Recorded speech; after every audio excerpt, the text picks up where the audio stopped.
Okay, we're all clean. We will spray it with WD-40 and coat it up and then plug it so that no air gets in the stove from outside. This pipe will be taken out of the wall. There's one thing to notice here.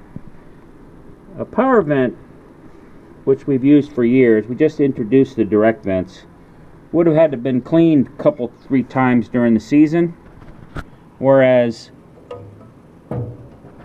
this unit was in operation the whole season, and really there's not a whole lot on it.